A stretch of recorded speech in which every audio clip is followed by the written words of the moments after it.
Na Slovensku sa aj dnes vyskytovali prehánky a búrky, ale prvá vlna medardovej kvapky sa už končí.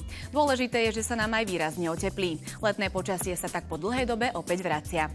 Vítajte pri počasí. Krásny večer. V strednej Európe tlak vzduchu stúpa. Od západu sa k nám rozširuje tlaková výš. Súčasne vo vyšších vrstvách ovzdušia začne prúdiť nad Alpy a Karpaty pôvodom tropický vzduch.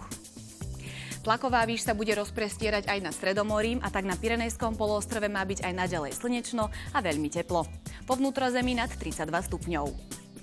Jasno až polojasno už bude aj vo Francúzsku a teplota zajtra vystúpi na 28 stupňov.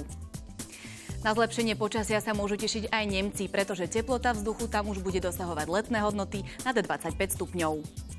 Avšak v Poľsku sa ešte jeden deň futbalisti potrápia v daždi. Vo Varšave bude len okolo 19 stupňov. V Jadranskej oblasti v slnečnom počasí bude až do 30. Pozrime si mapu nášho územia. V noci najskôr zväčša oblačno a ešte bude doznievať prehánková a búrková činnosť. Do rána polojasno až takmer jasno.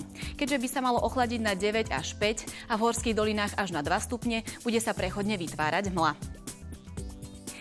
V piatok cez deň má byť slnečné počasie, vyvíjať sa bude kopovitá oblačnosť a ešte sa môžu ojedinele vyskytnúť prehánky a búrky. Popoludní vystúpi teplota väčšinou na 18 až 24 stupňov.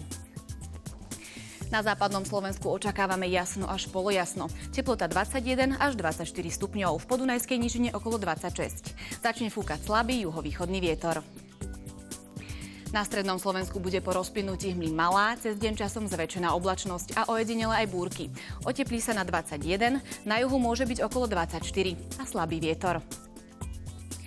Na východe má byť prevažne polooblačno, časom oblačno a ešte ojedinele prehánky a búrky. Popoludní zväčša 18 až 22 stupňov. Fúkať má slabý severný vietor. Konečne aj na horách sa môžu tešiť na zlepšenie počasia. Citeľne sa oteplí a búrky už len ojedinele.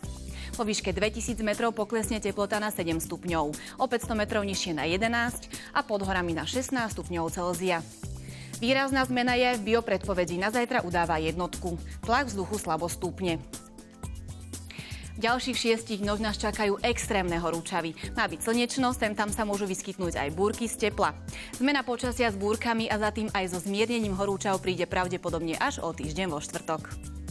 To je odo mňa všetko. Želám ešte príjemný zvyšok večera. Zostaňte s nami. My sa spoločne uvidíme na budúci týždeň. Dovtedy sa majte krásne. Dovidenia.